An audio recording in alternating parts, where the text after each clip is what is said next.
ভারসাম্যহীন ব্যক্তি দ্বারা সমাজের কল্যাণ হয় না, পরিবারের কল্যাণ হয় না, রাষ্ট্রেরও কল্যাণ হয় না। যে জীবনে ভারসাম্যতা নাই ওই জীবনে কোনো সফলতা নাই। যেই জীবনে ভারসাম্যতা আছে ওই জীবনেই সফলতা আছে।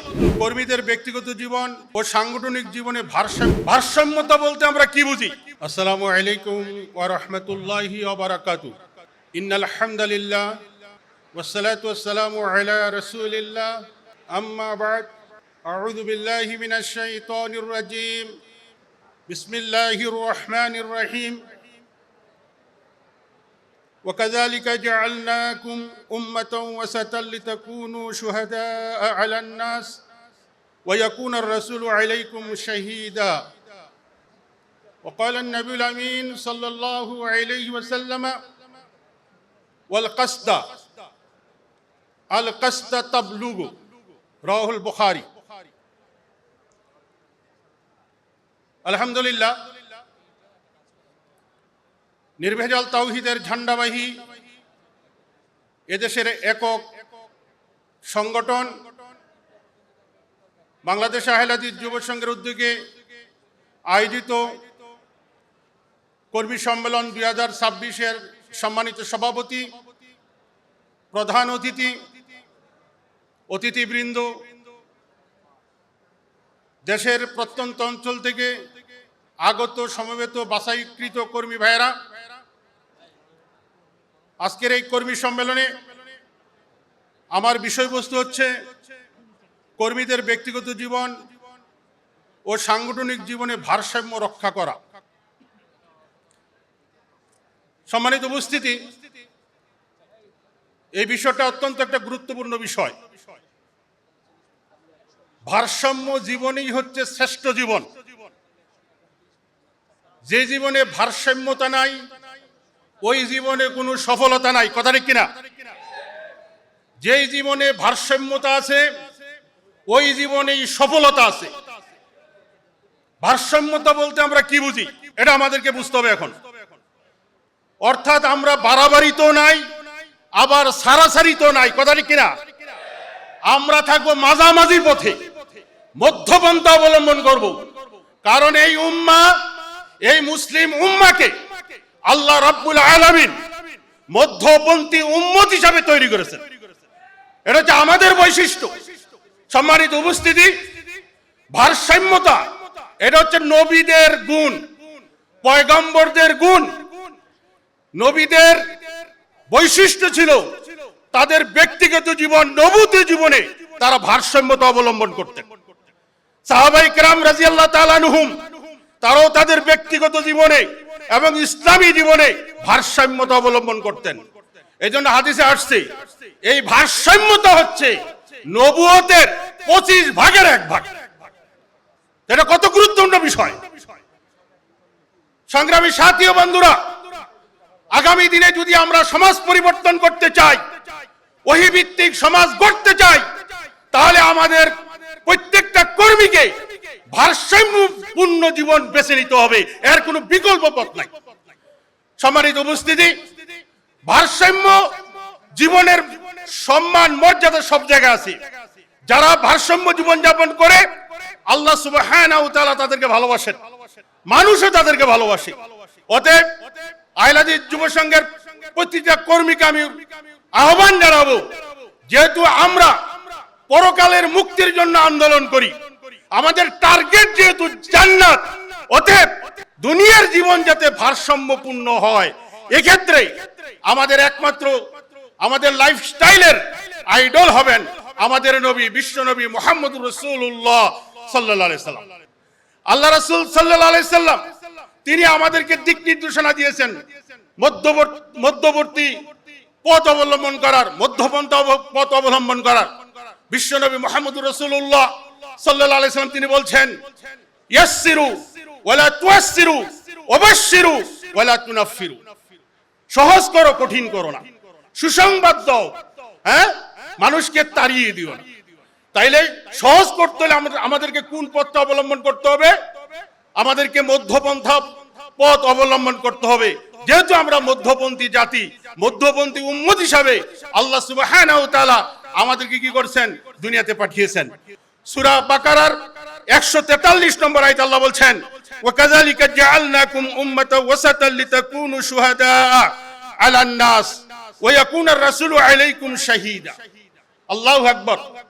আল্লাহ সুবহানাহু ওয়া তাআলা তিনি আমাদেরকে বলছেন, আমি তোমাদেরকে মধ্যপন্থী উম্মত হিসাবে তৈরি করেছি, যাতে তোমরা মানব জাতির সাক্ষ্যদাতা হতে পারো, আর রাসূল তোমাদের সাক্ষ্যদাতা হবেন, সাক্ষী হবেন।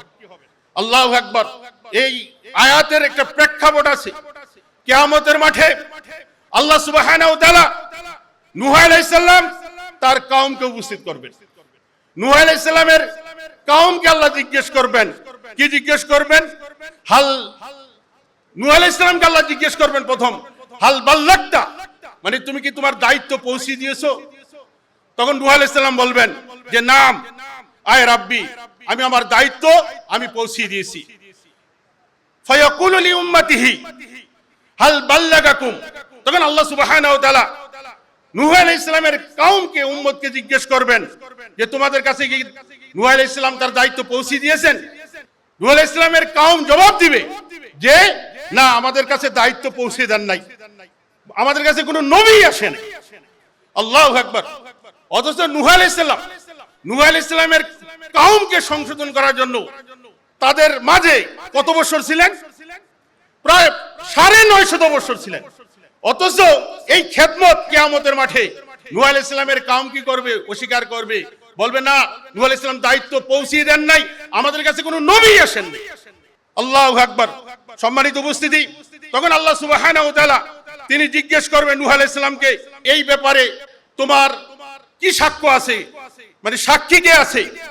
তখন আল্লাহ সুবহানাহু ওয়া তাআলা এই মর্যাদা দিবেন এই উম্মতে মুহাম্মদীকে, যে সেদিন এই উম্মতে মুহাম্মদী সাক্ষী দিবে। নূহ আলাইহিস সালাম বলবেন, আমার সাক্ষীদাতা হচ্ছেন কে? মুহাম্মদ সাল্লাল্লাহু আলাইহি ওয়াসাল্লাম এবং তার উম্মত। সুবহানাল্লাহ। সম্মানিত উপস্থিতি, আমরা কি নূহ আলাইহিস সালামের যুগে ছিলাম? অথচ কিয়ামতের মাঠে আল্লাহ রাব্বুল আলামিন আমাদেরকে সাক্ষীদাতা হিসেবে কি করবেন? উপস্থাপন করবেন। আমরা সাক্ষ্য দিব নূহ আলাইহিস সালামের দাওয়াতের পক্ষে, রিসালাতের পক্ষে। অতএব যারা মধ্যবর্তী উম্মত, যারা মধ্যপন্থা অবলম্বন করে, তাদের মর্যাদা অত্যধিক। অতএব আমি যে কথাটা বলতে চাচ্ছি সেটা হচ্ছে এই, যে আমরা যদি সফলতা লাভ করতে চাই, তাহলে আমাদেরকে কি করতে হবে? মধ্যপন্থা পথ অভ্যেসে নিতে হবে। কোন চরমপন্থা, কোন নরমপন্থী যাতে আমরা না হই, বা চরমপন্থী না হই। আমাদের দাওয়াতের ময়দানে আমাদের মেজাজ থাকবে যে আমরা মধ্যপন্থা পথ অবলম্বন করে সমাজের সংশোধনে, মানুষের খেদমতে আমরা কি করব? কাজ করব। এজন্য বিশ্বনবী মুহাম্মদ রাসূলুল্লাহ সাল্লাল্লাহু আলাইহি সাল্লাম তিনি বলছেন, কি বলছেন? যে সাদ্দিদু ওয়া কারিবু ওয়াবশিরু ওয়াস্তাঈনু, যে তোমরা মধ্যপন্থা অবলম্বন করো, হ্যাঁ, তোমরা দ্বীনের কাছাকাছি থাকো, তোমরা সুসংবাদ দাও এবং সাহায্য চাও আল্লাহর কাছে। বিশ্বনবী মুহাম্মদ রাসূলুল্লাহ সাল্লাল্লাহু আলাইহি সাল্লাম এই উম্মতকে মধ্যপন্থী উম্মত হিসাবে কি করছেন? তৈরি করছেন। অতএব আমাদেরকে সমাজ সংশোধনে, ব্যক্তিগত জীবন এবং সাংগঠনিক জীবনে ভারসাম্যতা কি করতে হবে? বজায় রাখতে হবে। ভারসাম্যহীন ব্যক্তি দ্বারা সমাজের কল্যাণ হয় না, পরিবারের কল্যাণ হয় না, রাষ্ট্রেরও কল্যাণ হয় না। আর কল্যাণকর ব্যক্তি কারা? যারা ভারসাম্যপূর্ণ জীবন যাপন করে, ব্যক্তিগত জীবনেও, সামাজিক জীবনেও, রাষ্ট্রীয় জীবনে। অতএব আমাদের ভারসাম্যপূর্ণ জীবন যাপন, এই যে রাস্তা, এই পথ আমাদের ব্যক্তিগত জীবন এবং পারিবারিক জীবন, সার্বিক জীবনে কি করতে হবে? বেছে নিতে হবে। ভারসাম্যপূর্ণ জীবন বেছে নিতে গিয়ে আমাদেরকে যে বিষয়টাকে প্রাধান্য দিতে হবে, বিশেষ করে 3টা ক্ষেত্রে আমাদেরকে প্রাধান্য দিতে হবে। এক, আকীদার ক্ষেত্রে ভারসাম্যতা বজায় রাখতে হবে। আকীদার ক্ষেত্রে যাতে আমরা কেউ চরমপন্থী না হই, আবার নরমপন্থী না হই।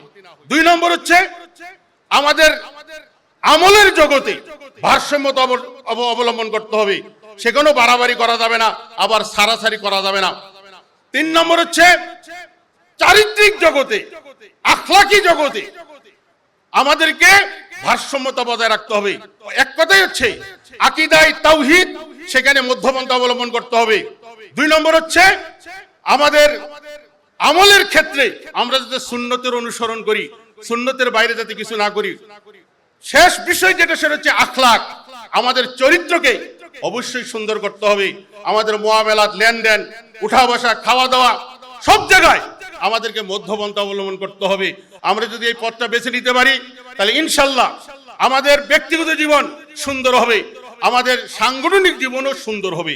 আমরা যদি ভারসাম্য জীবন যাপন করতে পারি তাহলে আমাদের এই কর্মের কারণে আমরা আল্লাহর ভালোবাসা পাবো, মানুষের ভালোবাসা পাবো, এবং দুনিয়াতে আমরা সম্মান পাবো, আখেরাতে আমাদের জবাবদিহিতা কি হবে, সহজ হবে যদি আমরা ভারসাম্য জীবন যাপন করি। আর যদি আমরা উশৃঙ্খল হই, চরমপন্থী হই, দুনিয়াতে আমরা লাঞ্ছিত হব, পরকালেও কিন্তু আমরা লাঞ্ছিত হব। অতএব আমি আপনাদের সবার কাছে উদাত্ত আহ্বান জানাবো যে ভারসাম্য জীবন এটা হচ্ছে মুমিনের জীবন, এটা হচ্ছে সফল জীবন। মানে এর ভিতরেই আছে সফলতা, এর ভিতরেই আছে কল্যাণ, এর ভিতরেই আছে সব ধরনের খায়ের বরকত। অতএব আহলে হাদিস আন্দোলনের কর্মী হিসাবে আসুন আমরা আমাদের জীবন চলার পথে আল্লাহ যে নির্দেশ দিয়েছেন ওয়াকসিদ ফি মাশিকা, যে চলার পথে তুমি মধ্যপন্থা অবলম্বন করো, সেই মধ্যপন্থা, সেই মধ্যম